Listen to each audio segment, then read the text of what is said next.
Well, thank you, Mr. Speaker and members. I think if there are Minnesotans listening, they'd be, curious about what's going on the floor of the House today. And I know some of the members of our caucus are a little frustrated because we have been somewhat far afield.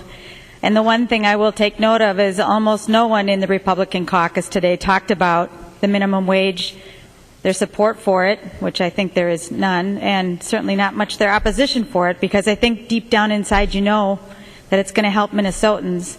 And so you've been spending the afternoon spinning a yarn, spinning a tale to deflect maybe your feelings about why you're going to vote against 350,000 Minnesotans getting a raise. That's your choice, how to use your time. I think Minnesotans should know that this is the practice field for you for the summer campaign. That's fine. But we're here to do the work of the people, and we came into this legislature after 2012's election to fight for the middle class, to fight for economic prosperity for Minnesotans, to grow the middle class from the middle out. And I want to say, Representative Winkler, awesome job in creating this piece of legislation that is going to mean economic opportunity for a lot more people in Minnesota. I often talk about my mom. I loved her a lot. She was really an outstanding woman.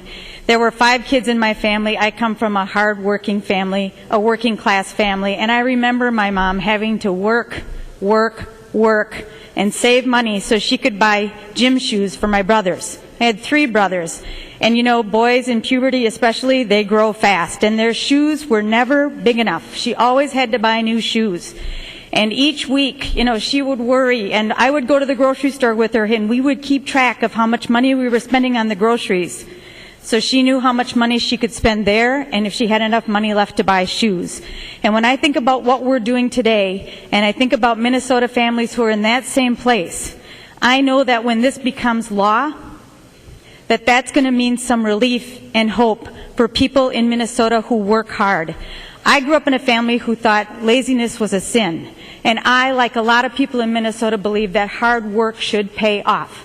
It should mean if we work hard, that we have an opportunity to buy a home, to put our kids through college, to earn enough money to support our families, to experience economic opportunity and prosperity, to work our way up the economic ladder. And I did that, and a lot of people in Minnesota did that. But when the minimum wage is so low, it's really hard to work your way up that economic ladder.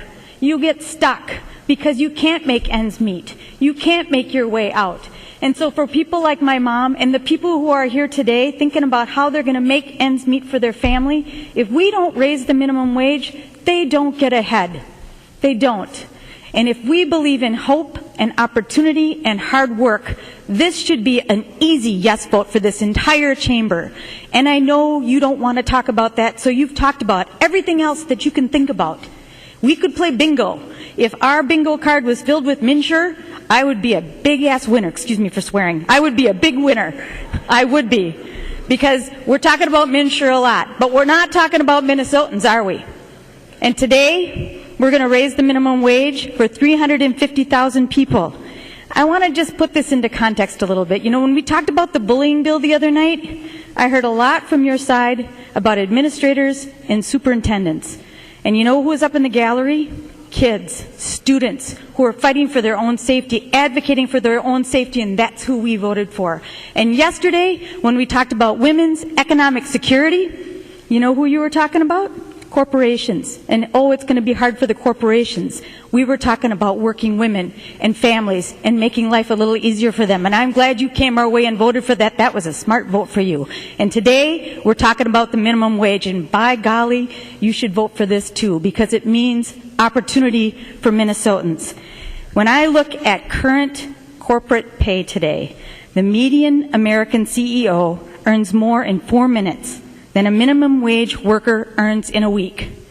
In the time that we have been debating this piece of legislation, the 3 hours, the minimum wage worker, the CEO has earned more in these 3 hours than a minimum wage worker would earn in a year. Put that in context. Think about who you're standing for. Think about who you're standing for and who we're standing for. It's not okay to work 40 hours a week and stay in poverty. And we're going to change that with this piece of legislation. We are. So tonight, when I go to sleep, I'm going to rest easily, knowing that the women and men, the moms and the dads who are thinking about how they're going to get the next pair of shoes for their growing son or daughter and how they're going to make ends meet, know that our caucus, and hopefully yours as well, join us in voting for an increase in pay for them, an increase in the minimum wage, so their hard work matters, so they can live the good life in Minnesota. Members, please vote yes.